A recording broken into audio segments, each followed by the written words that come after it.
thing is a standard legal disclaimer.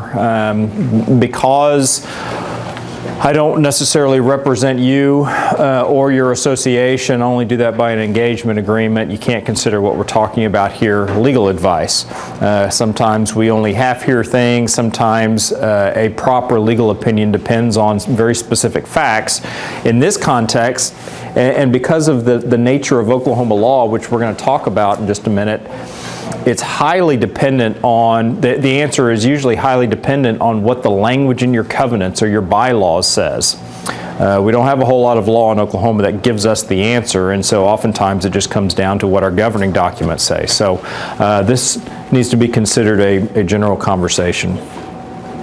The first jumping off point, which seems kind of natural, is dealing with terminology.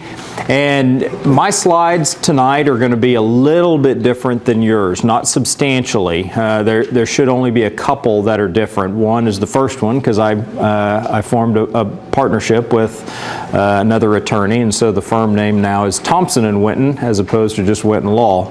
But the substance of the slides inside are going to be substantially the same. But let's talk about the terminology that we're going to come up against or be dealing with in a community association setting. And I don't do this to bore you or try to talk down to you, but it's very important as we get further into the conversation, whether it's later on tonight or next week in part 2, that we're using the same terms. And I'll give you a really good example, and this comes up quite often. So if someone asks me the question, so how are we going to amend our bylaws?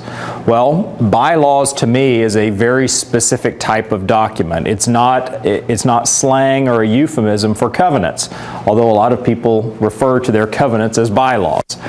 So making sure that we're using terms properly. If someone uses the term declarant or developer, that sends a certain signal to my brain that, okay, I am looking at this through this kind of lens as opposed to from an association board member perhaps standpoint. So the various documents that comprise a community association development, you've got the Plat, and then the covenants and these various other documents. And if you've never seen a Plat, this is what one looks like. And what I'd like to do, and I should have done this before. Marker? Yeah, if we have a... Look at the drawer there. Oh, there's one back here.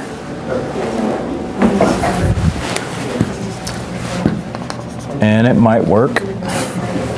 So when a real estate developer buys land and starts the development process, what they do, yep, that's not going to work. Sorry folks, just one second. Keep looking. I got a blue one, try a blue one. Let me see. Oh, all right. Yay! Thank you, Patrick. Yep. Does Margaret currently neighbor lines? I'll return it. So, developer buys a piece of land, and there's, even before the plat is filed, obviously before the plat is filed, there's an idea. The idea is, okay, what kind of houses are we going to build in here? What are the amenities that we're going to sell? And so then they come in and they cut it up into various parcels, and oftentimes those parcels are called lots. So the plat gets filed, and then immediately, hopefully, we have a document that gets filed, and we're just going to call it a CCR. Sometimes you'll hear covenants referred to as CCRs, and that's a shorthand or an abbreviation for covenants, conditions, and restrictions. And when I refer to CCRs, I'm talking about a declaration, an owner certificate, sometimes an easement, property servitude. It really doesn't matter what we call it. What we're referring to is the document or documents that get filed with the county clerk's office against that land. And that document tells us a number of things. It tells us, are we a part of a mandatory homeowners association? It tells us what size house do I have to build? It tells me what the roof line can be, what kind of materials. It also tells me what kind of uses. Can I lease my property? Can I have a registered sex offender occupy a home in the neighborhood? Because that is a restriction that a developer could file. So this document that gets filed governs the uses and the structures that are applicable for that particular neighborhood. Now, it's very important that we know what those covenants are, because just because this developer or some other developer built a different neighborhood over here and it looks kind of the same and it's right across the street, that does not mean what goes on in that neighborhood is the same thing that can or should go on in this neighborhood. And that applies not only for the covenants but also for enforcement or court cases. All right? So the plat gets filed at the county clerk's office, and then immediately following that, the covenants get filed. Now, sometimes developers get antsy and they will sell a lot before the covenants get filed. Well, that's a problem, because now we have a transfer that's not subject to these covenants. So sometimes the question is, am I a member of a mandatory homeowners association? And if that question comes into me, the first thing that I do, and actually just about any association question that I get, the first thing I'm going to do is I'm going to go to the county clerk's website or to their office, and I'm going to create a governing document file that I know I can rely on. Sometimes builders will hand us a copy and it's not file stamped. Sometimes there's pages missing or upside down. Those are indications, all right, maybe I don't want to rely on this document. Maybe I want to go find my own. And all of these documents that we're talking about, they're a matter of public record. You don't have to rely on anybody else's statement. Not a realtor, not a seller, not a builder, not a developer. You can get your own file stamped copy, and that's what you can rely on.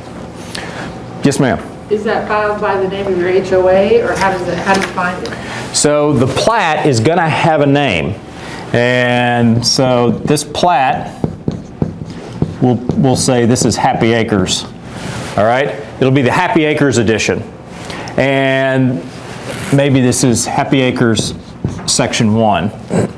It's not uncommon for a developer to file Happy Acres Section 1 plat, and then you're going to have covenants that are tied to that plat. And in these covenants, you might have the Happy Acres HOA mentioned. All right? Well, if there is an HOA mentioned in your covenants, then it's likely we're going to have another document. This one's filed at the Secretary of State's office. And those are articles of incorporation. It's another item on our list. The articles of incorporation create the corporate entity, the corporate existence of your homeowners association. Because see, when the plat gets filed and then the covenants get filed, that says there shall be a homeowners association for Happy Acres edition, what we have is an unincorporated association. Not necessarily a horrible or a wrong thing, but it's not any kind of form of business that we want to operate in, whether we're a developer or whether we're a resident.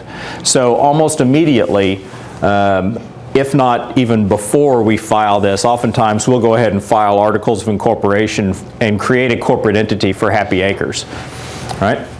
So how do you find it? Sometimes it's somewhat intuitive. If the plat is Happy Acres Section 1, then we're looking for a set of covenants that's not only tied to that but has similar language using Happy Acres. Then we can go to the Secretary of State's website and we can do a business entity search, and we're going to search for Happy Acres. Ideally, what we're going to find is the HOA name match exactly what your covenants say. If they don't, that's a problem and it needs to be fixed. And a lawyer can typically help you plan the easiest way to fix that, whether it's amending your covenants or amending your articles, but that is something that needs to be fixed, particularly when the association gets in the business of collecting money. Even more so if the association gets in the business of filing a lien to collect that money against someone's property. You absolutely want to make sure you're doing it under a corporate charter and that you're doing it in the proper entity name. So when the articles are filed, oftentimes we'll also have a document that's adopted called bylaws. I put it over here because bylaws are typically a corporate document. They're supposed to be a corporate document. Covenants in this hand tell us what we can and can't do with our property. Bylaws in this hand tell us what are our rights and responsibilities as a member of a corporate entity. This tells us how the business of the business goes. Sometimes developers try to confuse us, and they will take bylaws and they will file them in the real property records, or they will actually combine these two so that you're reading language in your covenants and then all of a sudden it starts talking about quorum and electing directors, and well, that doesn't make a whole lot of sense. And vice versa. It doesn't make sense to have language in your bylaws about collecting assessments and how to raise dues and special assessments. We've gotten, what we have typically when you find that is someone's taken two forms and they've kind of mismatched them together. Now it is really common to have a set of covenants filed and then file bylaws as an exhibit to the declaration or to the covenants. In fact, that's my practice. I like that because what that does is it puts the bylaws as a matter of record. Okay? And what I mean by as a matter of record, this is called constructive notice. And this is the way the law gets around the argument that people really like of, well, I didn't get a copy. I didn't read them. Therefore, I don't have to follow them. And that works for covenants just like it works for me in the school zone. Officer, I didn't know it was a school zone, therefore I don't get the higher penalty.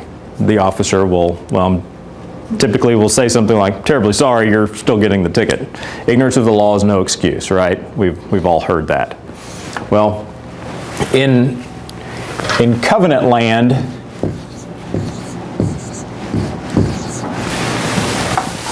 this is 16 OS 16. That's Title 16, Oklahoma Statutes, Section 16, and that's Oklahoma's constructive notice statute. And if you read it, it says, once this gets filed of record, anyone taking title after takes subject to that document. And there's Oklahoma case law that supports that in a homeowners association setting. Warwick Estates, if you're familiar with that edition over off May, they had a case a long time ago, and that was the defense the person brought was, well, I never got a copy of the covenants. And the court says, it doesn't matter. It was a matter of record when prior to you purchasing your lot, so therefore you're subject to them even if you never read them. All right, so one other thing that I want to say about that, and then I'll move on, is it's not uncommon to see something called a phased development. Phased. So you'll have Happy Acres 1. Let's say there's a road goes right in the middle, and another piece of land comes available. That's got a road. Developer buys that, cuts that into lots, and files Happy Acres Section 2. And that is a really horrible attempt to do the section sign. That's what that's supposed to be. So we've got Happy Acres Section 2. So the plat gets filed. Now if the developer was smart and maybe had done this before, or was looking down the road a little bit and thought, you know what, I might want to add additional property and make this neighborhood a little bit bigger and better, then they would have reserved the right to do that in their covenants. So now if you've ever read your covenants and you've read this Class A, Class B distinction, or you read this section about annexation and addition, and you wonder, who is this declarant person or thing, and why do they have so much rights in our neighborhood? It's because the neighborhood was their brainchild, and what they do commonly is reserve a whole lot of rights. One of those rights is to add additional land. Sometimes that right is to unilaterally, meaning by themselves without your approval, amend the covenants. All right? They oftentimes will reserve the right to approve or disapprove certain structures. So if you're familiar with a building committee or an architectural review committee or design review board, however it's designated in your covenants, oftentimes a declarant or a developer will reserve that right. Sometimes they'll reserve the right as a Class B member to have 500 votes per one. If you ever read anything like that, that's a ridiculous system that developed many years ago that sometimes developers still use. That really doesn't have anything to do with amending covenants, which we'll talk about next week, not this week. It does have to do with who controls the association board, budgeting, stuff like that. So if they're going to do a Section 2, what they could do is file a brand new set of CCRs, which just further complicates things because now we've got two documents for the same neighborhood, and we just pray that they're substantially similar so that the board doesn't have to memorize or figure out how to apply two of them. Oftentimes what we'll do, instead of filing a whole new set of covenants, we'll file something called a supplemental declaration, and it's almost like a ditto document. There may be some changes. So for example, if it took me a few years to develop this, and now market conditions are everybody wants a bigger house. They want the McMansion, they used to call them. So I may say in this covenants, whereas the minimum square foot here was 2,000, now it's 2,500 here. So we could do that in a supplemental declaration. But primarily what it says is, hey everybody, remember that covenant set that we filed up there? It's going to apply the same here, and all of these people are going to be members of that homeowners association. Okay, we can do that, but it has to be filed of record, right? So this is why in the introduction, I commented most of our questions are going to be answered by what the language provides in our covenants. You can look in the Oklahoma Real Estate Development Act, and that's in Title 60, starting in Section 851, and it's not going to say anything about phased developments. It's not going to say anything about supplemental declarations. It's not going to say anything about whether you have to attach bylaws. It is very, very hands-off when it comes to what developers have to do. Now, we've heard some rumblings at the legislature this legislative session. I don't think it's going to happen, that there may be some interest in improving the state of our law, but that act was adopted in the 70s. It's been amended a couple of times. The most recent amendment was our legislature adopted basically the Protection of the American Flag Act. I guess they didn't know that had been adopted by our United States Congress many years before they did. It was a completely superfluous legislative act, but it felt really good, I'm sure. So we don't do a whole lot with homeowner association law in Oklahoma. Is there anyone here who's a board member of a condominium association? Okay, one. Most of what I'll say is going to apply to you as well, however, some of it's not. Condominiums are their own set of statutes, and so when I said the Real Estate Development Act, that doesn't apply to condos. What would apply to condos is Title 60, Section 501, and that's called the Unit Ownership Estate Act. In fact, we'll use that as the jumping off point for what is the law. Real quick question. Yes, sir. The Lot sold too early?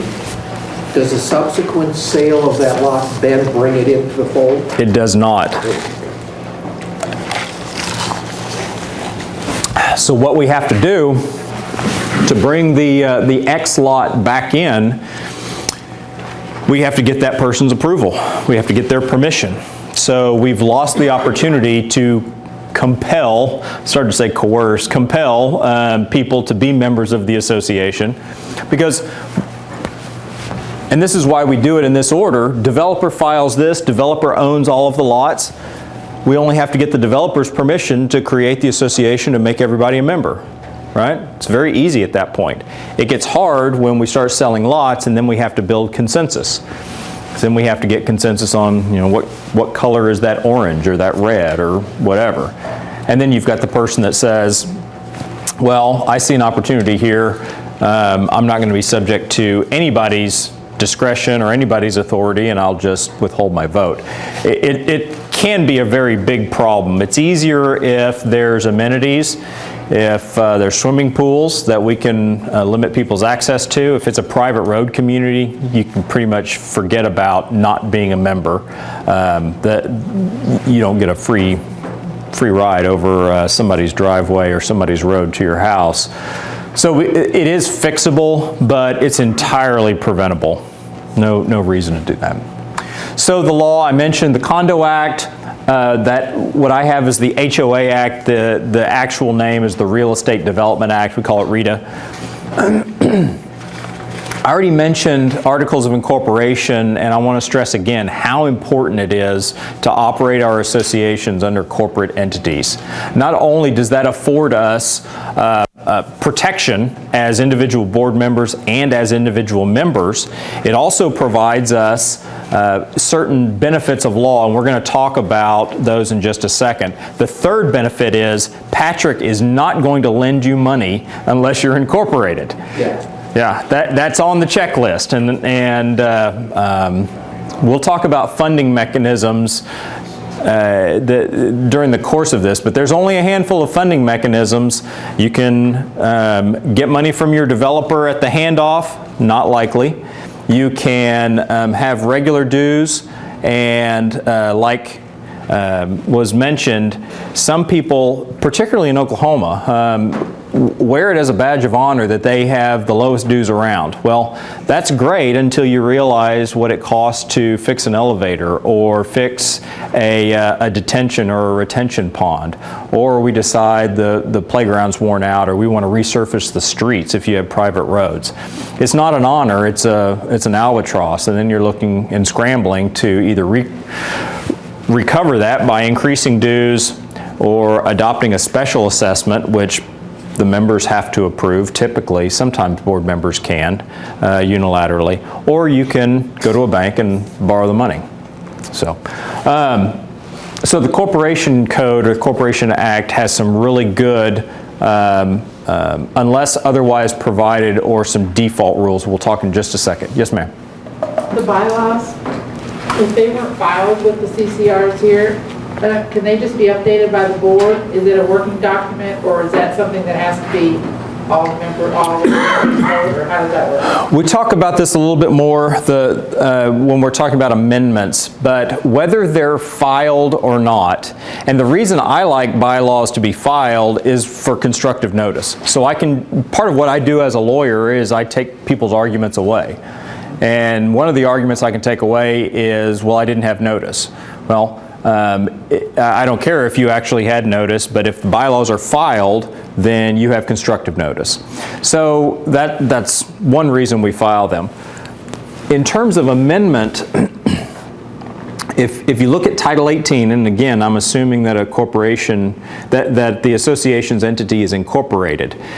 So Title 18, Section 1013 provides that a board itself can unilaterally amend the bylaws. And there's a very good reason for that, is there are a number of bylaw amendments that would never get passed and should get passed. Now, it's not as simple as, and this is one of those, this is why you can't rely on what I say tonight as legal advice, because it depends on how the Articles of Incorporation are drafted for your particular association. So the way 1013 works, Title 18, Section 1013, the way it works is it says, unless your Articles of Incorporation prohibit the board from doing so, then the board can amend the bylaws.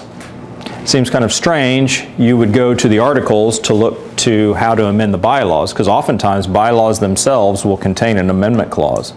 And it's a little confusing. So you could have a set of bylaws that says under no circumstances can the board ever amend these bylaws without a vote of the membership.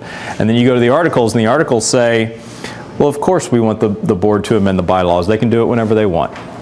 And under the law it says we'll follow the articles. Okay? So you have to look at the language, and the rule of thumb, though, is if we're making procedural changes that benefit individual shareholders or the members of the association. So for example, if you get saddled with a set of bylaws that say the annual meeting of the association shall be the third Thursday of every December. Well, I don't want to meet then. Who does? Or the last Saturday of the year. Well, no, that's that's incredibly inconvenient, and you know, why would we do that? Well, we shouldn't have to go through a vote of the membership in order to change something like that. Virtually everyone's going to agree, all right, let's change that to when the board decides, but we're just going to have a meeting once a year. How does that sound? Most people are going to agree with that. So that's something that I would recommend, if the articles of incorporation allow it, that the board unilaterally amends the bylaws. What if our bylaws contain a provision that says any member aggrieved by an adverse decision of the board or any of its committee or officers shall have an immediate appeal to the board, where they can present their arguments, they can be represented by counsel, submit evidence, and get a ruling within a reasonable period of time. That sounds like due process, and that's what due process is. What if the board said, you know what, we're tired of jumping through those hoops, we're tired of listening to people complaining about losing when we make a decision, we're just going to take that out. Well, that's something, that's substantive. That's not simply procedural, and if a board's going to do that, they better brace themselves for an uprising and get thrown out of office, and rightfully so. There's a reason why we put due process in bylaws, is because we want some semblance in our corporate governance that we have in the law. Police can't just drag me out of here without giving me some indication of why they're doing that, and they can't hold me for an extended period of time without telling me what I'm charged for. That's kind of an extreme example, but in our corporate governance, we want people to be treated fairly, to have really good notice, and have access to the records, the corporate records that they need in order to make a decision. Maybe that decision is they need to throw their board out. Maybe that decision is this board's doing great, I'm going to keep my nose out of it and just pay my dues on time. So that was a very long-winded answer, sorry. The short of it is, if it's something that you think a large number of people are going to freak out about, well then just submit it to a vote of the membership. Okay? Yes, ma'am. Would setting a maximum time on when Christmas lights can be, holiday lights would be taken down, is that procedural or is that substantive? So this is a good example of where we would likely find or put that language. And when we have something that tells me what I can and can't do with my property, we're talking about covenants. So I just went through, and you should have a good sense of how easy it is for board members to amend bylaws.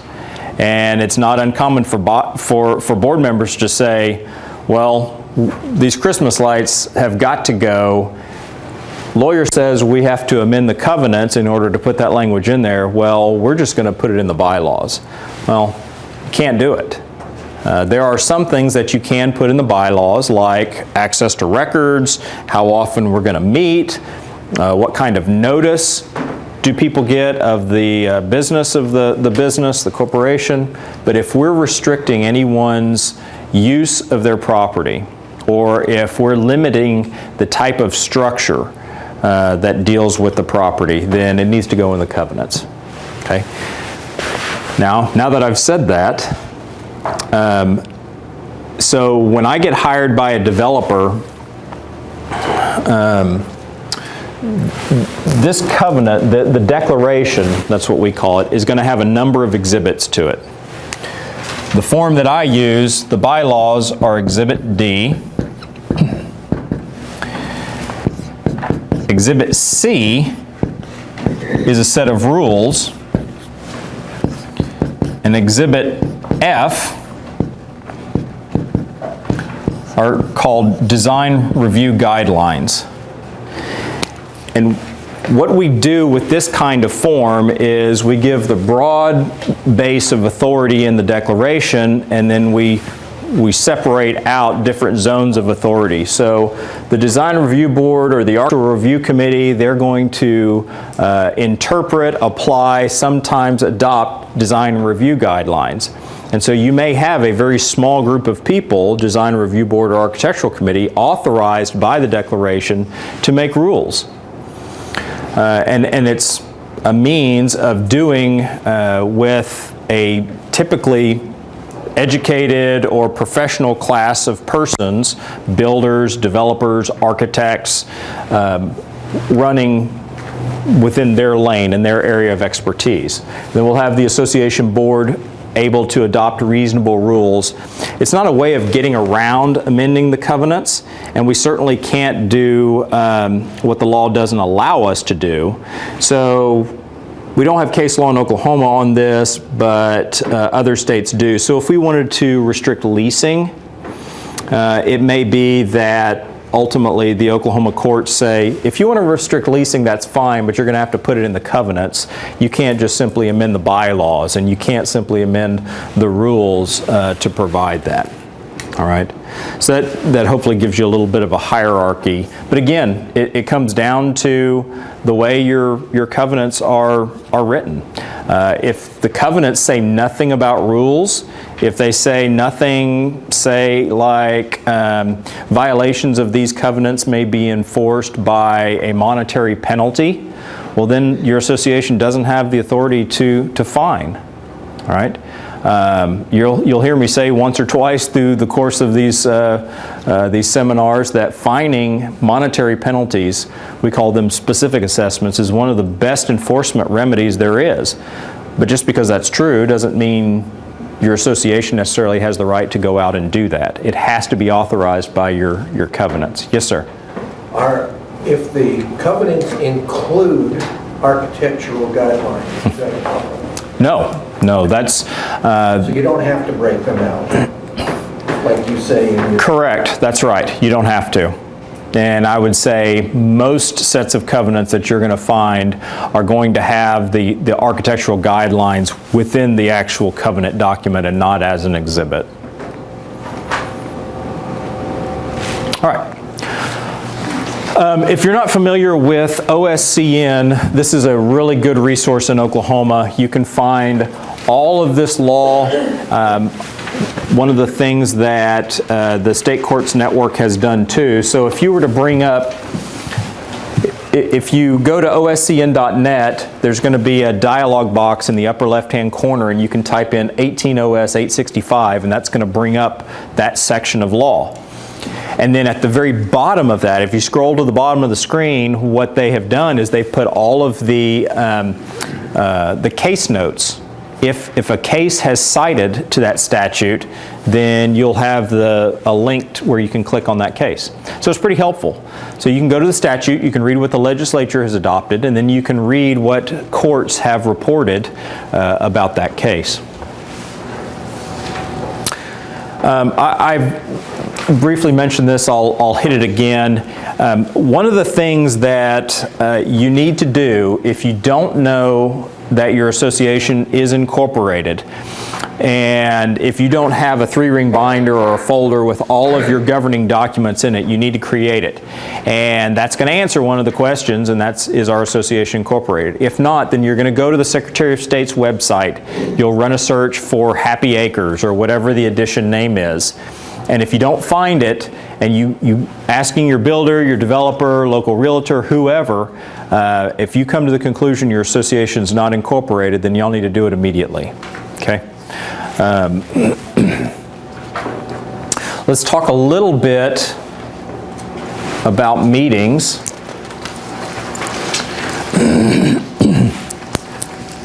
I'm not going to simply read the slides to you because y'all have this information in front of you.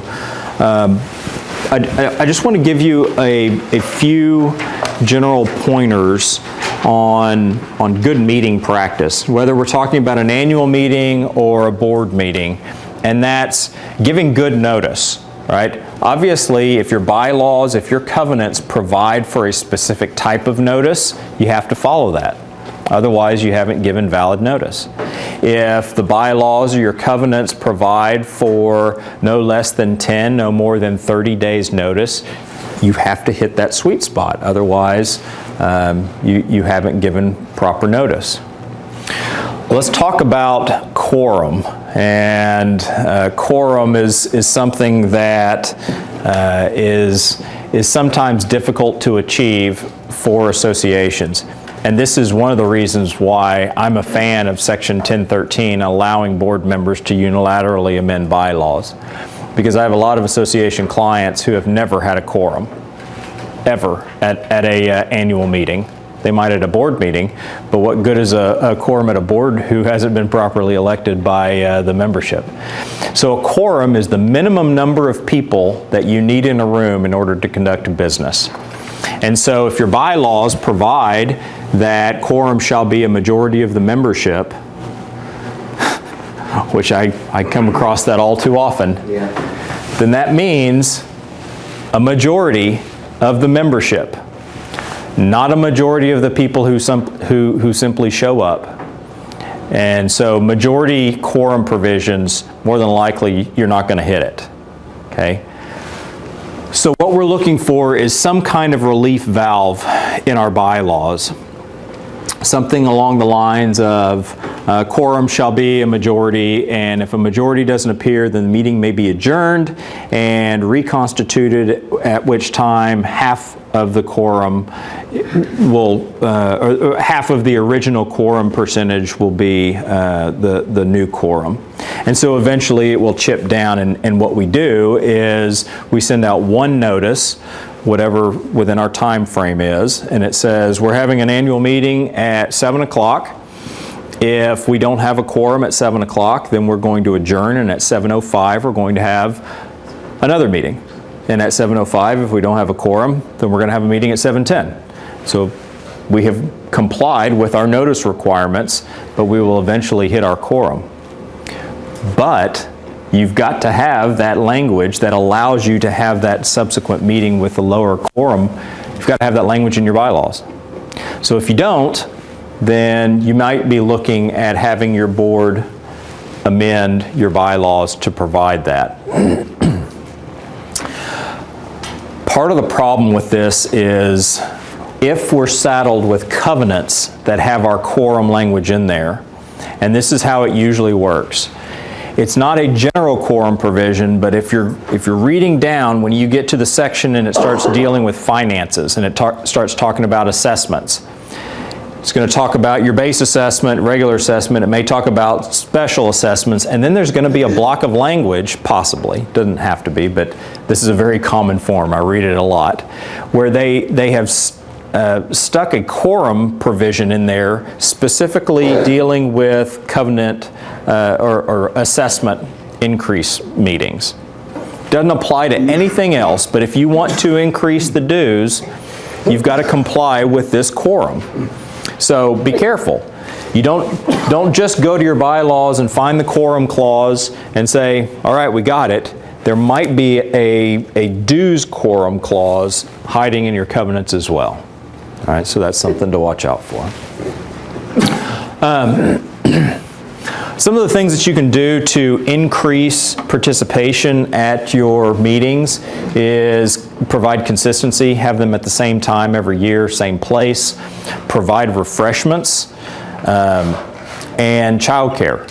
One of the things that keeps people from going out, particularly young families with new kids who haven't developed the skin of, I really don't care what my kid does to this place, we're gonna show up, is provide them childcare, or at least make an effort to communicate we are child friendly, or bring your kid, we have things for them to do. So whatever that looks like for your neighborhood, obviously if you don't have any children in your neighborhood, then that's not going to be a draw. But finding what works for your neighborhood and making it as hospitable or welcoming as possible. Another thing is using proxies. Making proxies available, so sending those out or having them available on your website. And a proxy is simply a document that says, in so many terms, I don't want to show up to the meeting personally, but I want to help the neighborhood or the association get its quorum. I may even want to vote. And so you might have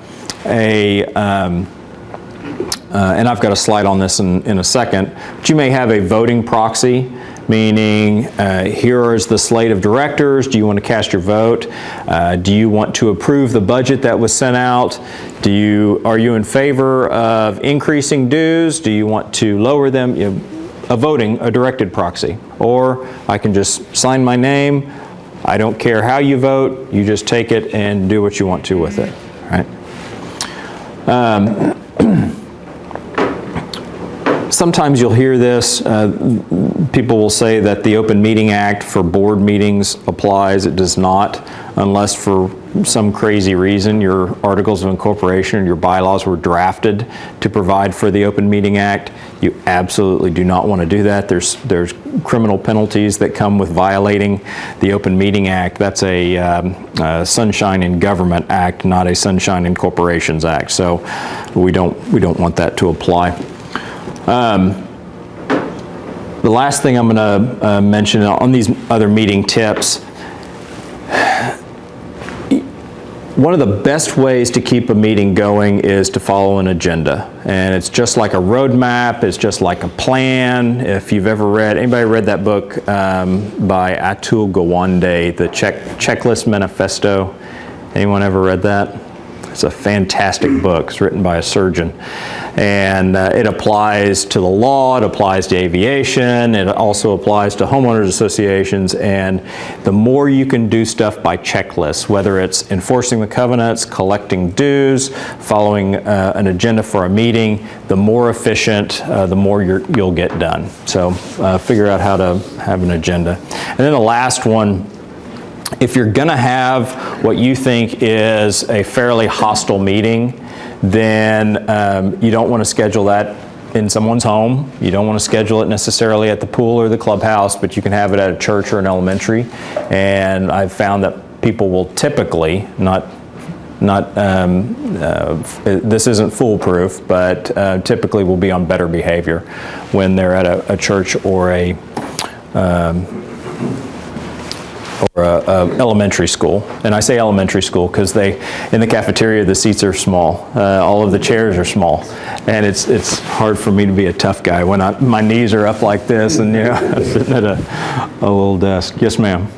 What is the Open Meeting Act that was mentioned on the previous screen? It is the thing that we do not want to apply to community associations. The Open Meeting Act and the Open Records Act, those are the acts that apply to public bodies. So government entities, cities, towns, states, agencies, it's what allows us to look at the government and scrutinize it and not have government operate in secret. Let's talk about minutes for just a second. I got one of the best sets of minutes that I've read in a while, Patrick. I got it today, and it was a transcript deluxe. So-and-so said this, and that was a really good idea, but so-and-so didn't think so, and so they said this, and and I'm reading this, being entertained and thinking, this person has the best memory or the best writing skills, or they recorded it and then took time away from something in order to transcribe that. And if you do that, if you're in the habit of doing that, I'm not intending to make fun of you. What I'm hopefully going to offer you is liberation. Minutes are not a transcript. What minutes are under the law is a prima facie evidence of what happened at the meeting. Not that somebody said something really smart or that was a really good idea or very well worded presentation. It's not even necessarily who said what when, other than who made the motion, who seconded it, and who voted for it, and then what the language of the motion was. Okay? So hopefully, again, this should be liberating. We don't need transcripts, and in fact, as litigation counsel, I don't want a transcript. All I want is the motion, who seconded it, and that it was voted on, when the meeting was there a quorum there. If there was a sign-in sheet from owners, you can add that, a copy of the notice that went out. If there were bids that are referenced in the minutes, if there was a contract. So one of the things that you could do is look at, City of Edmond has a really good website and one of the best governments around. Oklahoma City is good as well, and their website's pretty good too. So you can go and you can look at their agenda packet, and that's the agenda that comes out before the meeting. And then you can look at the minutes that go to that meeting and look at how government provides information. Government that's subjected to the Open Meeting and Open Records Act. And there's not a whole lot of information provided. There's enough information to figure out what's going on and what was voted on, and that's the way your association needs to run as well. Okay? So hopefully that'll save a little bit of time, and you don't have to go into so much detail on your minutes. Matt, Yes. something that people can remember real easily. Minutes contain what was done, not what was said. All you got to do is That's right. Yeah, so all the dialogue back and forth, the fact that somebody was really nasty and said ugly things, everybody's got a cell phone, and maybe there'll be video of that, but the minutes don't need to reflect it. Yes, sir. Since we're not an open meeting, do we have to share board minutes? So you do not have to. There's no good reason not to. And I'm answering it that way because you asked the question about minutes. Typically, the governing documents, bylaws, or the articles will, probably not the articles, if you're going to find it, it'll be in the bylaws, provide that the board shall keep minutes. If it says shall, then you have to. That's non-discretionary. If you don't keep meeting minutes, then there's no record, there's no prima facie evidence of what happened at the meeting. And we're just relying on people's memories. So it's much better to go ahead and adopt meeting minutes and then make those available. If you do keep meeting minutes, they are a record of the association, and they are available for inspection and perhaps copying by the members. Now, a follow-up question is, well, do we have to let members in to the board meetings? The answer is probably not. But the follow-up question to that should be, why wouldn't you want individual members? And I know the answer to that is because they're there just to gripe about something. Well, it's a board meeting. It's not members show up and gripe meeting. That's what the annual meeting is for. Now, there are a lot of boards that will provide a time for member input, or if they want to get on the agenda or have some opportunity to speak or address the board, they can. But the purpose of the board is not to listen to people's gripes. It's to get the business of the business done.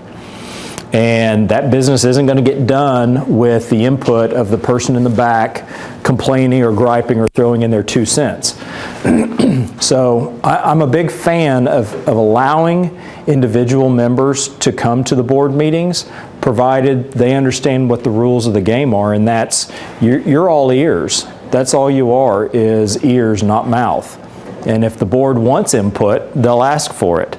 And if someone can't observe, then they'll be asked to leave once kindly, or asked to be quiet, and then if they can't do that, then they'll be asked to leave.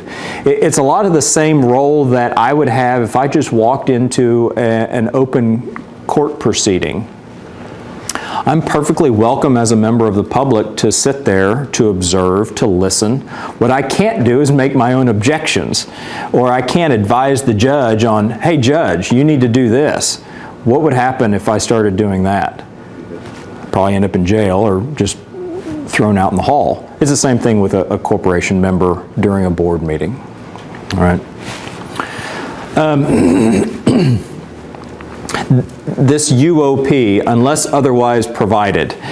So this is language from our corporations code, and this is one of the reasons I mentioned why being incorporated is such a good thing, is because it provides us some default rules.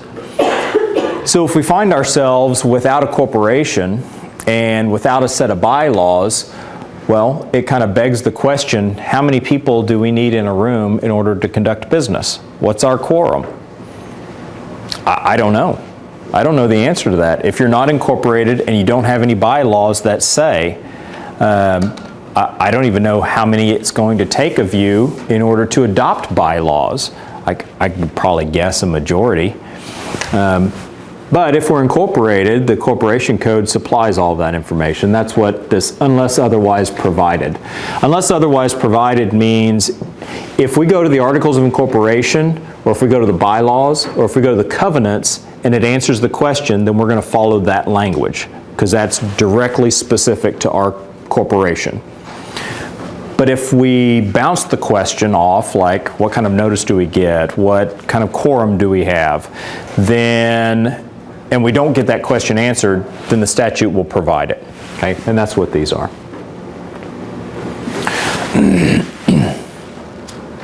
I already talked about a quorum. Excuse me, Matthew. Yes, sir. What does it mean on one of those UOP bullets, you say majority vote, I think I understand that, but the next one is plurality vote.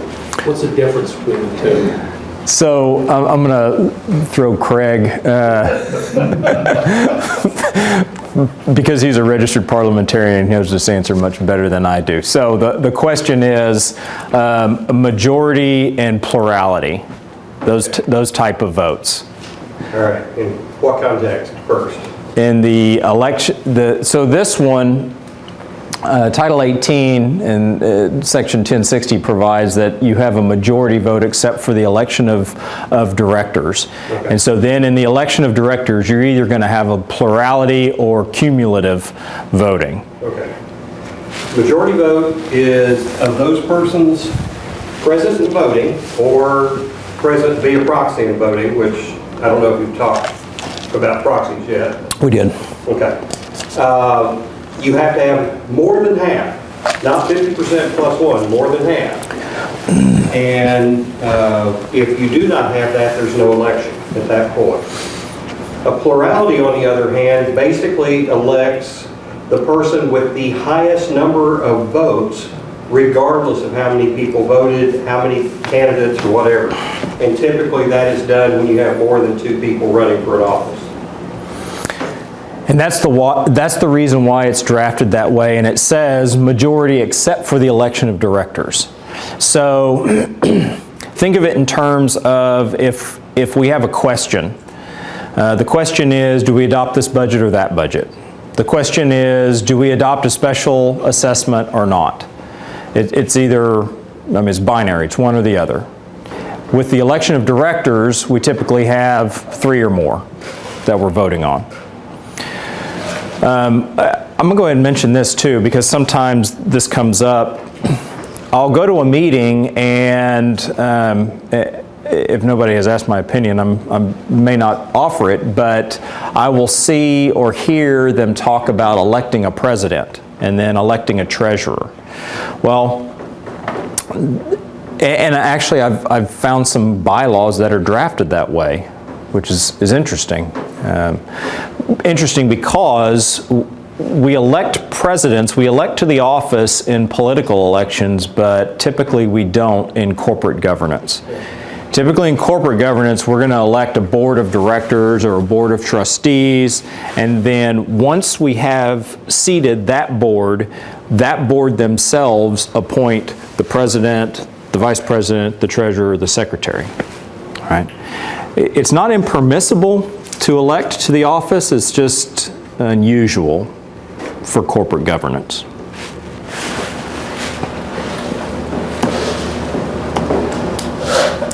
We talked about proxies and some of the questions to address with proxies. How long do you want it? Is it a limited proxy, meaning it just provides validity for quorum purposes? Is it basically a blank check where you show up in my stead and you vote however you would like, and I trust you to exercise your judgment well? I've mentioned this. This for Oklahoma non-stock, non-profit corporations, which is typically what our homeowners associations and condominium associations are. That's the primary statute that you're going to read for corporate governance. Title 18, Section 1060.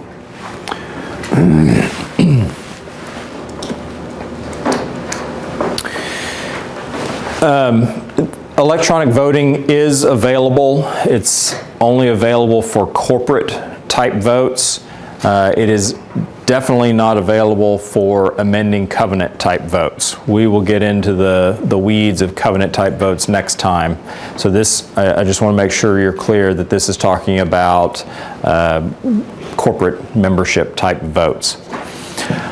Let's talk just briefly about social media and communications. So the advent of social media networks like Facebook and Nextdoor have been both wonderful and absolutely horrible at the same time. Facebook in particular is an incredible resource for associations, not only for organizing, community events, but putting forms, documents on the web, putting surveys, giving notice of events. You can create events and show who's showing up in order to get a good head count. It's fantastic. It's also one of the most destructive things to community I think ever invented. And so as board members, one of the things, and really this goes not just for social media, but for meetings and just operating your association in general, is you really do have to model and pattern the speech that you want to see coming back, or that you want to see the individual owners communicating with each other. And not necessarily being online cop, but helping people use better language, use better communication techniques, or just blocking them or deleting their incendiary posts. I mean, we all have an opinion, whether it's philosophical, religious, social, political. We all have one. We just have to find the right outlets for that. And the neighborhood Facebook page or Nextdoor, that's not the place. Okay. What's RO and R stand for? Robert's Rules. Okay. Oh, on the other one, Robert's Rules of Order. Yeah. Robert's Rules of Order newly revised. Thank you. Yeah. In fact, that was one of the changes. That's on your slide. It's not on mine. I deleted it. So the newspaper rule, call it the newspaper rule or your mother rule, but training and conditioning yourself not to put in writing, and there's this weird disconnect that people have, that they think their email and their social media posts are not writing, or that somehow it's only going to a very limited audience. It's going to everyone, everywhere, forever. That's where it's going. When you send an email, when you post something on Facebook, it is going to be an exhibit. I'm going to use it. Your text messages, everything. And I am as guilty, I'm not as guilty as some of the stuff that I read, but I'm guilty of thinking it just like anyone else. But you've got to be able to put that filter in. And I'm hopeful that board members will learn this sooner than regular members, because I just cringe when we do litigation and what comes back is discovery requests, and that discovery request says, send me every single email among the board members. So all of that stuff that y'all have been talking about, that, you know, how trashy that yard is and how terrible that woman's kids are, that's all coming out. It's not protected. Now, the ones that you've sent me are protected because that's covered by attorney-client privilege, but there's no board member to board member privilege, right? That's the newspaper or your mother rule. Have those conversations in person. Don't send them by text message. Don't send them by email. Don't send them on Facebook, okay? Yes, sir. I would highly recommend that you create a new email address just for board business. Don't use your existing email address like you use for your family, and keep it separate. Keep that business separate. That's a very good point. Yeah.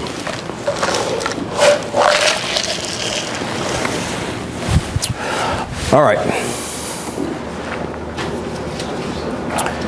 Not that that's ever happened to me. So, and everyone makes mistakes, right? I've sent one email mistake in my life, and That's it. yes, because for me, it's malpractice, and I remember it vividly. I remember I thought, you know, my temperature was just going to go through the roof. I was immediately red-faced, and it's funny now because the attorney that I sent it to, I intended to send it to a bunch of defense attorneys, co-defense attorneys, and I actually sent it to the plaintiff's lawyer. And he is one of my best friends now. He wasn't at the time, but just the way life happens, he is one of my best friends now. And it was fairly innocuous, but it was clear he was not the intended recipient. So it's not only what you're saying, but also who you're saying it to, and double checking. That reminds me, if you need to send something to the neighborhood-wide email distribution list, send it to yourself and then blind CC the distribution list. Sometimes people will, in fact, we had social service clubs in college. We didn't have fraternities because I went to a private Christian school. And so the social service club I was in, there's this distribution list of all the guys for decades. And every now and then, someone will send something to all of their contacts, all of their guy contacts, and they won't blind CC it. And so now we've got this distribution list, and it just goes on forever. Of course, all of the hazing and, you know, all of the jokes and stuff like that. It's humorous when it happens in that context. It's particularly destructive when it happens in a homeowner association context, because now they've got the list, and this person, that one person who you tolerate listening to a short period of time on or at the annual meeting, you don't want to have to, you know, listen to their emails and deal with that. So make sure that you keep, as a board member, very close track and guard the distribution list. I'm only going to talk very briefly tonight about enforcement, because we go into really great detail next week on covenant amendments and enforcing the covenants and assessments and how to collect them. We cover all that in part 2. But I came across this picture, and all of you folks that have been here, you never got pictures in part 1, and so now I added a picture. Now, I have not done any research, and by my untrained eye, I think this is actually two different, obviously it's two different pictures, because it's from two different angles, but I think they were taken at different periods of time, because his mouth looks different. However, it illustrates something very, very important, and I get this a lot. So, there's a phrase that, there's three sides to the truth. There's, my side, your side, and then the truth. That is one way of communicating what this picture illustrates, and that's depending on your perspective, and if you can change your perspective, things may change dramatically. I am guilty of this in making assumptions about people, and then I find out a little more facts, and then I'm ashamed at how short I was with someone or how little slack I gave them because their yard was so trashy and it was because they were out of town burying a family member or something like that. And those are the ones when you get the more information, you're just like, really, Matt, again? I mean, how many times do I have to go through this before I learn? But that is where I think community associations can really help out, and where strong boards, particularly boards that have communicated to one another that it's not every man and woman for themselves. This isn't a corporate cutthroat environment. What this is a community association board, the purpose of which is to create and foster community. It's not to pin people's ears back. It's not to lay down the law, to administer justice, although sometimes you have to do some semblance of those things. What it is an opportunity for one person on the board to see this, another person on the board to see that, and all around it, and then have a wide-ranging, healthy adult conversation on, okay, what do we do with all of these different perspectives, and how do we as a group want to address this? Because if all we do is see that, well, that makes me feel one way, right? And then this makes me feel a different way. And we need, as a board, to determine how is the appropriate feeling in order to move forward with our enforcement action, right? And I include this with enforcement because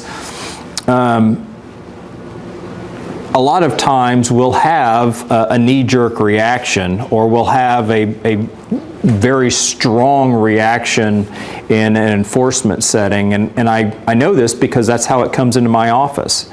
This person is flaunting the rules. They're getting away with murder, and they're devaluing our property. And that all may be true, but that doesn't necessarily mean that what they're doing is the top picture, right? So kind of as an introduction to enforcement, let's talk about non-judicial remedies. Because honestly, these are the best conflict resolution techniques, opportunities. They're also the most cost-effective, because as soon as you send the file to my office, I'm turning on the billable hours, or any attorney's office. So for me, one of the best ways to enforce covenants is to provide people clear knowledge up front. It's the preventative maintenance enforcement technique. And it works really well whether it's structural or use restrictions. It works well for collections, for covenant, for assessment collections. It works well for architectural committee review. And so we can start this process, particularly with mandatory homeowner associations. Title companies are going to get in touch with your treasurer. They're going to try to find someone to answer the question, are any dues owed, whenever there's a transfer in title. And that's a prime opportunity to start the education process. And so having a document that says, we are so happy you've decided to become our neighbor. Here's a handful of things we think you'd want to know about our neighborhood. This is how you get your pool pass. This is when we have our annual meeting. These are the volunteer opportunities that you have. These are the top 5 things about our covenants that maybe you didn't pick out. You just give them good information. You want to put up plantation shutters? Knock yourself out. Just get prior approval. That greenhouse that you always wanted? Great. Just be sure you get architectural committee approval. So you're providing information, and what you're doing is trying to avoid the, I'm really excited about my new house, I've got shutters going up, or I've got a greenhouse going up, and now I've got an enforcement action. Welcome to the neighborhood. All right? So that's what I'm talking about, clear upfront communication, understanding that there are instances where there can be a good faith disagreement. I know, in some circles, if you don't agree with me, then we're going to war. That's all there is to it. And we're taught or mistaught, you can never talk about religion or politics or any of those issues. Those are the funnest things to talk about. What's not fun is being in an environment where I get abused or beat up for thinking or for having an opinion, just like everyone else. So creating an environment where people who feel strongly about things, and I'm not advocating that we talk about religion and politics at our HOA meetings, that's hopefully that the analogy is not getting lost. What I'm talking about is creating an environment where you can have difficult conversations or conversations about things that people feel strongly about. My property, my children, what I can and can't do with my property, what I intend to do with my money, right? People feel strongly about that. And we can disagree about how those things should go down. But what we should all agree on is if we are going to be neighbors, and at the end of the conversation we're going to remain neighbors, which is most of the time, then we need to agree that we're going to disagree respectfully. And if we're on the board, we're going to disagree respectfully, but at the end of the conversation we're going to make a board decision, and that's going to be the unified front that people will see. What we're not going to have is the back chatter and the individual board members saying, well, I didn't vote for that, that's the stupidest idea. That's a person that should not be on a board. Okay, that's destructive, that's chaotic, and you should get members, if you have board members that do that, then you should have members acting irrationally, inappropriately to the board, because that's what's being modeled to them. Okay? So if you have that condition on your board, what I would suggest is you prevail upon that person to get with the program, to get with the unified conversation. Now, this is not squelching dissent. This is the most healthy way to have difficult conversations. It's getting into a room together, deciding we as a board are going to hammer this out and we're going to come to a decision. And I might get outvoted, or I might be persuaded to have a different opinion than I do now, but what we're going to do is we're going to get it all out on the table, and at the end of that conversation, that's going to be it. That's our decision. I like the illustration of arguing by holding each other by the elbows as opposed to the throat. So if you see people politicking, if you ever watch C-SPAN, you'll see senators and they shake hands, and then you'll see maybe one will put a hand on the other one, or sometimes they'll reach in and they'll grab the elbows.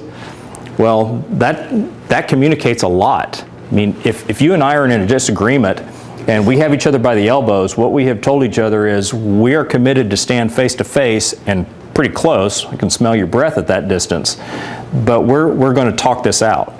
If we have each other by the throats, that communicates, I really couldn't care less what your opinion is. I'm going to choke the life out of you. So hopefully that communicates something or illustrates how I think effective boards are going to address conflict healthy, and that's what I mean, room for honest disagreement. And I'll let you read through the rest of those if you've got questions on mediation and arbitration, but I'm gonna move on. Any questions on any of that stuff? All right. Let's talk about records access, because this is a common deal. So individual and the neighbor, and this is how it commonly comes up with the records request. individual in the neighborhood decides they're going to start leaving their trash cans out because they don't feel like bringing them in. You've got a rule or a covenant that says you got 24 hours on either side of the pickup day, and everybody complies except for that one guy. So the one guy gets a, whoops, you left your trash cans out, let's be a good neighbor and let's put them up, and he blows it off.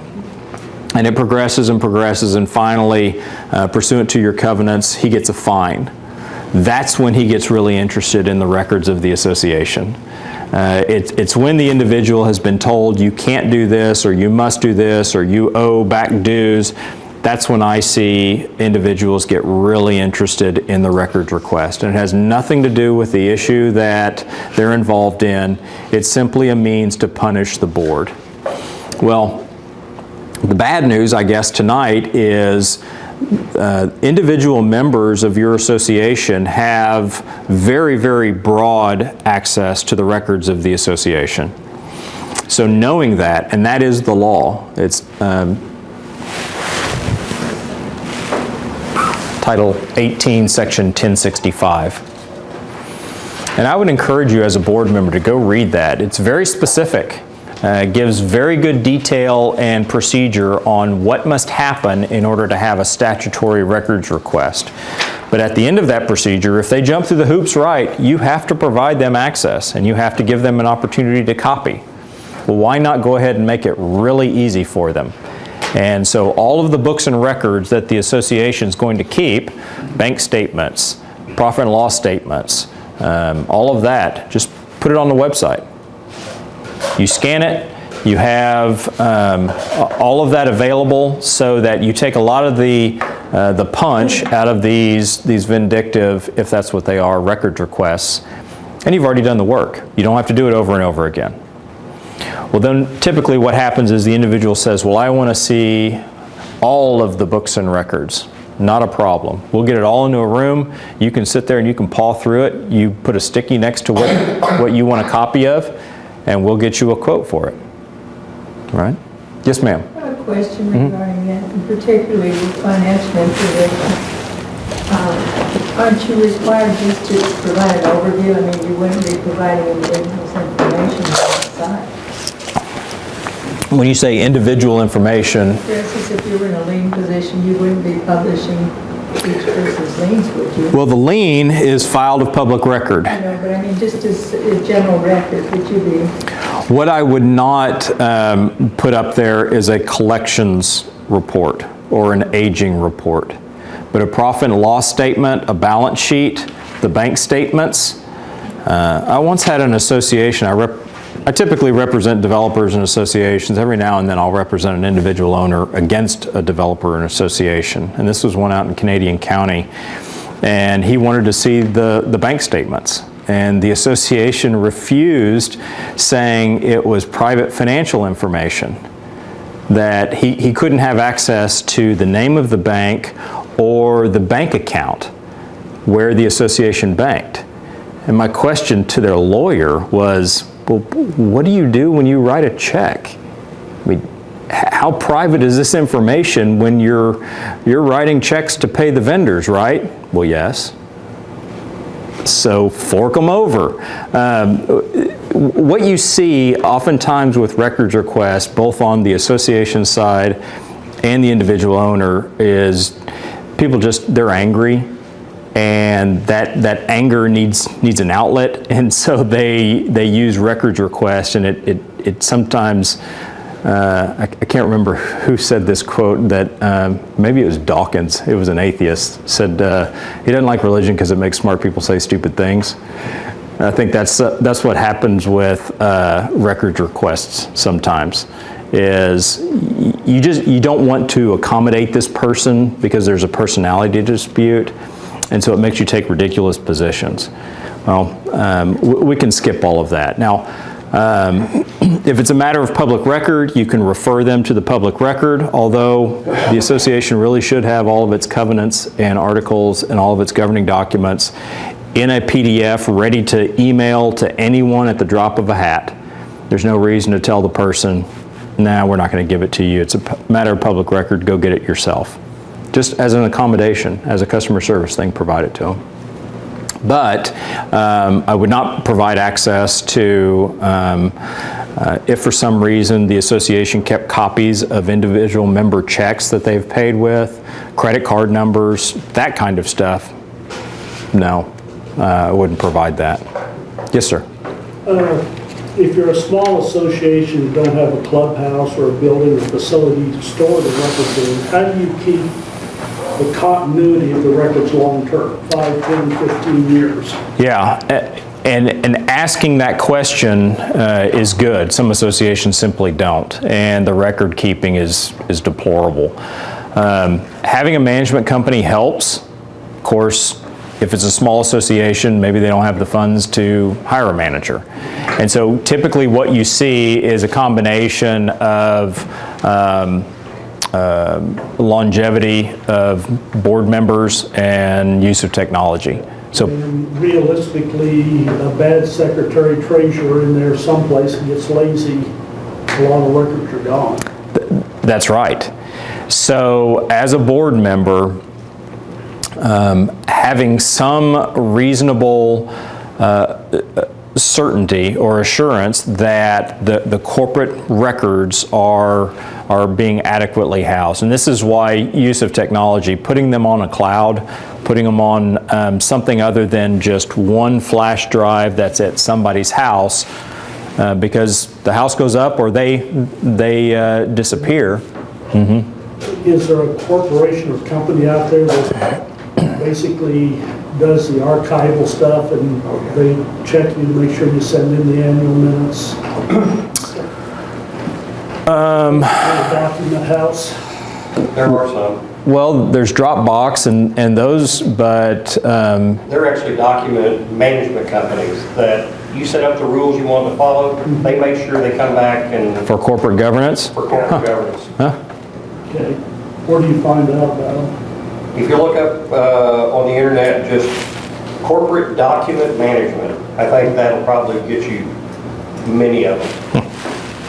Because they'll go everywhere from salt mines and storing physical documents all the way up to having clouds that they store stuff on in multiple countries. If we put the documents on Dropbox or a cloud service, to scan them and put them on there, do we have to keep the originals? Like, I know minutes are supposedly like a permanent record. If you put those electronically, you still have to find storage for all those minutes that you now put on electronic storage? That's one of those, you would have to look at your governing documents, and it probably isn't going to be that specific that says if you have to keep hard copies. So I can't really think of an original. So if there's an original promissory note, you would absolutely have to keep that.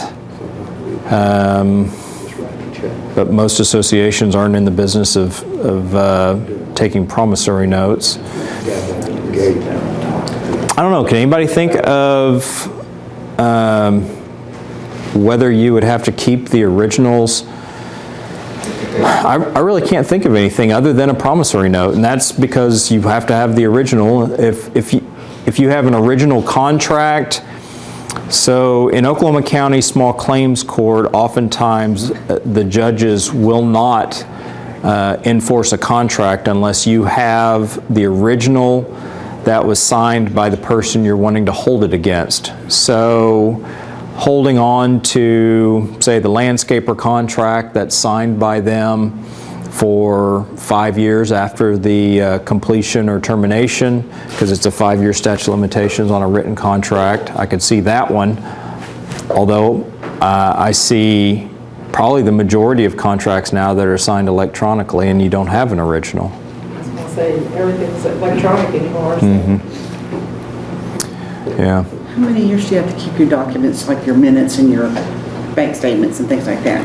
Yeah, I got this question fairly recently, and it really just depends. It depends on your capacity for storage. I mean, ideally, every association would keep every piece of paper that I needed to see at any given time for litigation.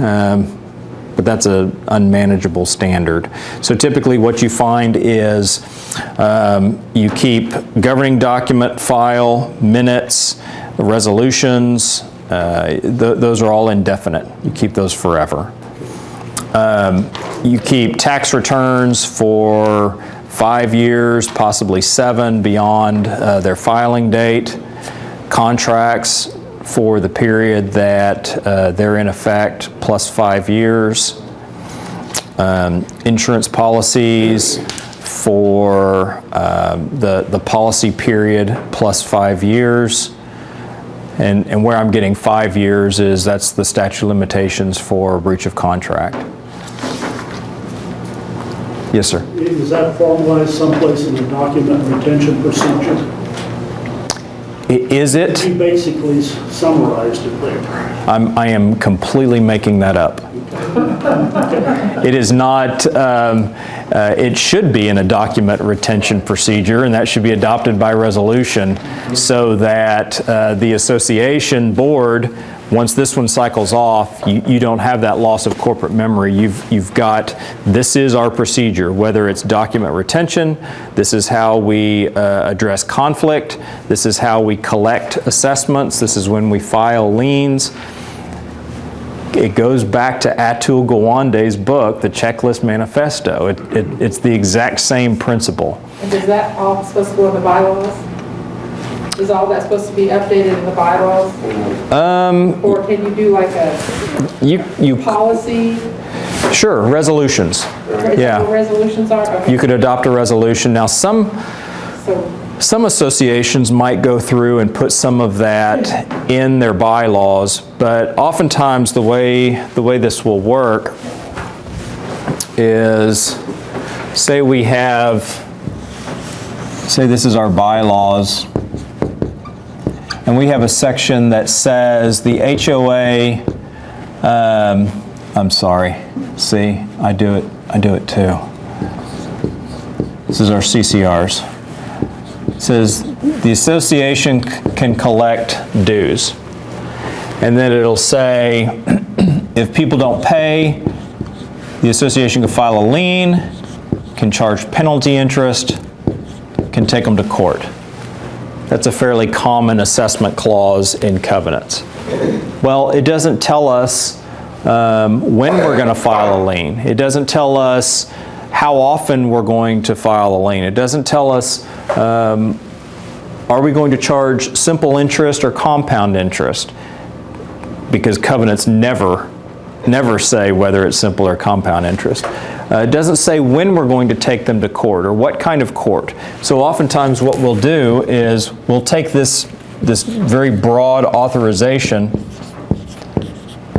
we'll adopt a resolution that answers all of those questions. Now, we're not creating a new covenant. What we're doing is we're filling in missing information. And what we're doing is we're creating a fair and systematic approach to collections. So our resolution will say invoices are going to go out January 1 if the covenants don't say when invoices go out or due.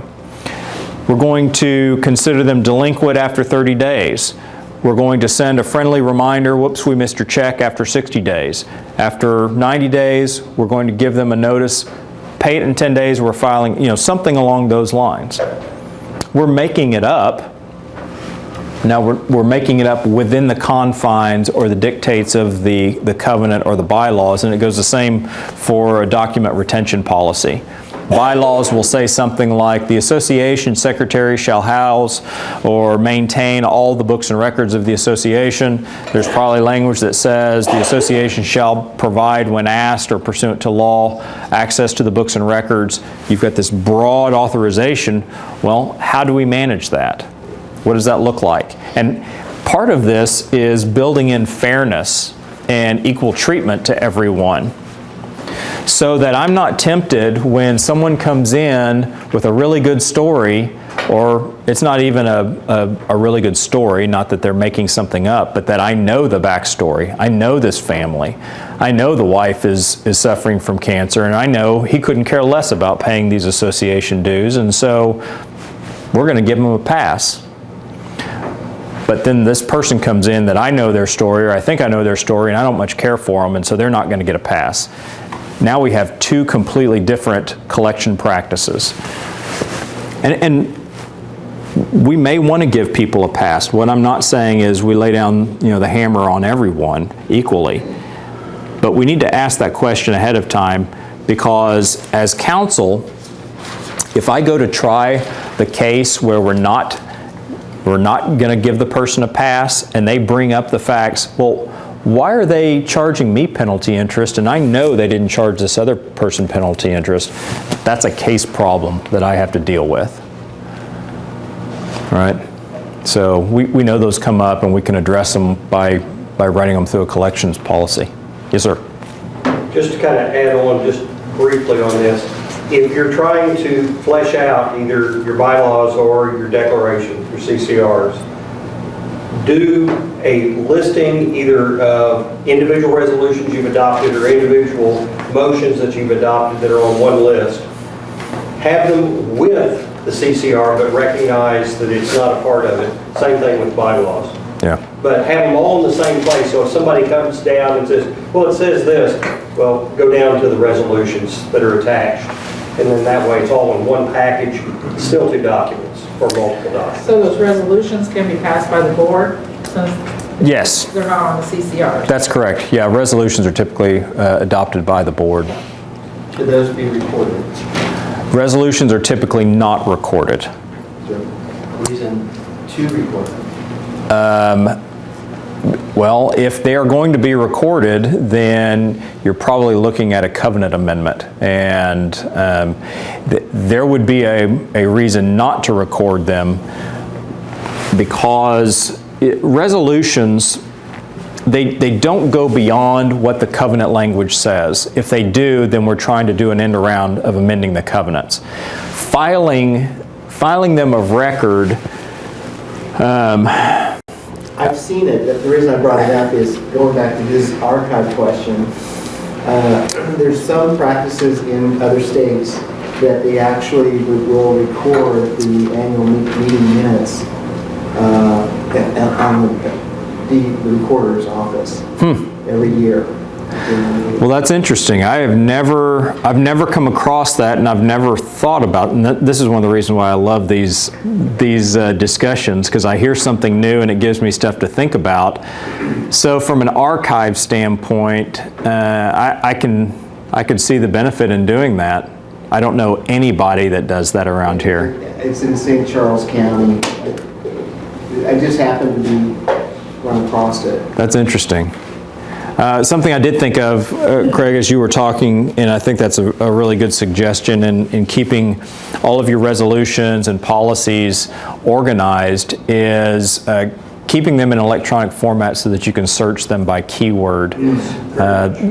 Otherwise, you're handling a lot of paper, and there could be stuff in there that's really good, and it just gets buried and lost. And if you can search by keyword, in fact, that's one of the things that I do whenever I start a governing documents file, is I'll have my legal assistant go in, and it's pretty easy in Oklahoma County. Most of the scanned documents we can convert to OCR pretty easy, and it allows me, so when a client says, hey, what do our covenants say about leasing? It cuts my review time down, and it's more economic to my client. I don't have to physically read every page. I can just do a scan. The reason I'm asking all that is because we were established in the 70s, but there's been no documentation about any decisions that were made or anything. And so I come in on the board new, and I'm like, okay, can you tell me what you guys have? They go, well, you're new board, you can do whatever you want to do. I'm like, no, you've made a motion in the past that's set in stone until we decide to make a motion to change it, right? So typically, yes. Going back through all the minutes for 30 years, how do you? Yeah. Go back through the minutes for 30 years. It's rough. Exactly. That's what you gotta do, or you hire somebody to do it. That's a lot, because that's a lot of minutes. Okay. We're just about to our time, and I want to cover a couple of these and then handle any last minute questions that you've been holding till the end. One of the things that, and I understand it, but it's not a good legal defense, or it's not a valid argument, and that's, well, I'm not going to follow the covenants because my neighbor isn't doing it, or I'm not going to pay my dues because my neighbor parks a car in the street and the covenants prohibit it.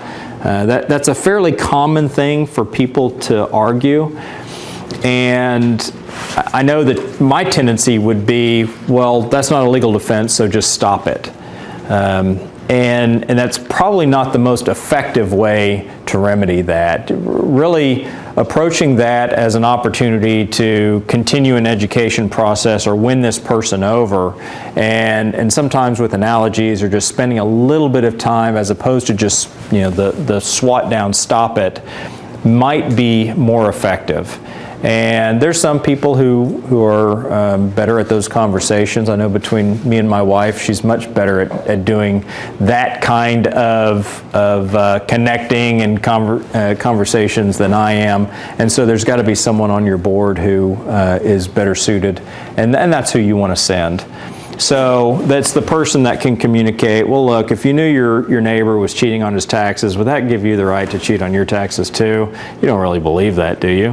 And having that kind of conversation to try to win that person over, as opposed to, all right, look, what you're buying is covenant enforcement action just like that guy is. So, y'all can carpool to the courthouse kind of conversation. It's true. That's right, but it kind of goes back to our non-judicial giving people the benefit of the doubt, or at least the opportunity of the conversation to get on the right page. We talked about I didn't get a copy of my covenant, so they don't apply to me, and now you're armed with constructive notice and the school zone analogy, but that's also an opportunity to get them a copy of the covenants. Well, I can fix that immediately. Go to our website, go to our Facebook account, or let me email them to you so that you have a copy of the covenants and you know what you bought into. You may not have when you actually bought, but now's the time to educate yourself and learn about our Architectural Review Committee and what they can do for you, and that's keep you out of trouble with the board by reviewing your application ahead of time. One last thing, and we're going to talk about liens and covenant enforcement, assessment collections next week, but I hear this quite often. And it's usually in the context of people looking for legal defenses or arguments why they don't have to do something or what the association can't do. And that's, well, you can file a lien, but you can't foreclose on it. And that is absolutely untrue in Oklahoma. A person is not exempt from sheriff's sale simply because it's their homestead. And in fact, it's the same exact situation for a homeowners association that it is if someone doesn't pay their mortgage. And in fact, that's what the statute says. Title 60, Section 852 says, if your covenants provide that the association can charge assessments and provides for a lien, then that lien may be foreclosed, and the statute says, in like manner as a mortgage. And that means sheriff's sale. So I have found that associations have pretty good luck with collections, and it's primarily because it's not like if I go buy a ring or something like that and then don't pay for it, they're not going to come take my house. The association can, just like your mortgage company. So we approach those collections cases oftentimes kind of like what I've been saying. It's an education process. Collections in an association context is different because this person is going to more than likely remain your neighbor. Now they may remain your neighbor way over here and you're over here, and you could take the position, well, they're not my neighbor, I don't have to talk to them. Well, maybe. They're still your neighbor defined by subject to the same covenants in the neighborhood. And those are opportunities to win that person over. So we'll talk at length about collections, assessments, enforcement, amendments, insurance, and I think there's one other category we talk about. So hopefully it'll be a little warmer next week. Is there any question that you have tonight? Yes, sir. On this last topic, or somewhat related to that, I know in our HOA, we get letters from the various escrow companies wanting to know what the status of the properties are.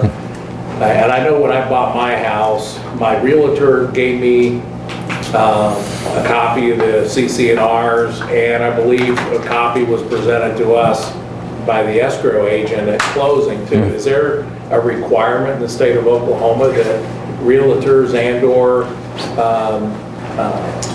escrow, the closing agent, provide copies of those documents to the only requirement, well, I guess there's two. Under the Real Estate Disclosure Act, Residential Real Estate Disclosure Act, there are sections on that form. This is the one that says, do you have a new roof? Are you aware of any defects?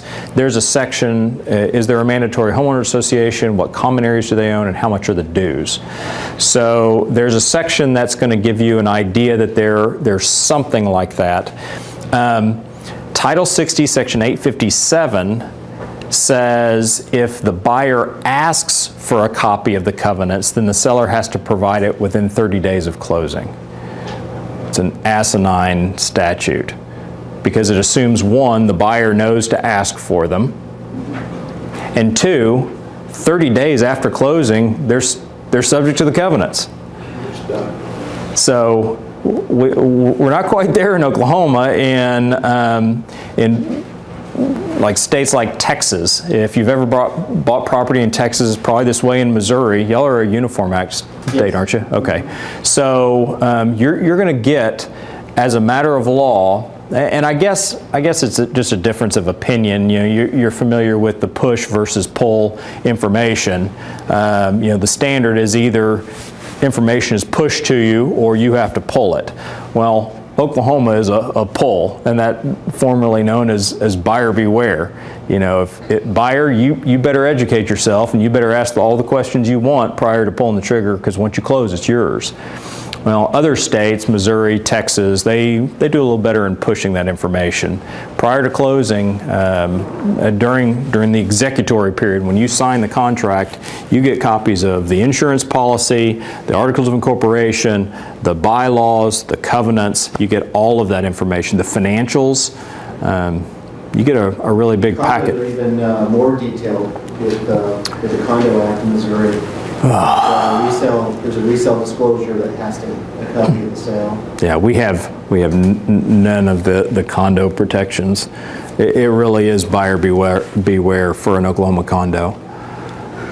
So, all right, good questions, good comments, and we'll see you next week. Thank you, guys. We still have some pizza.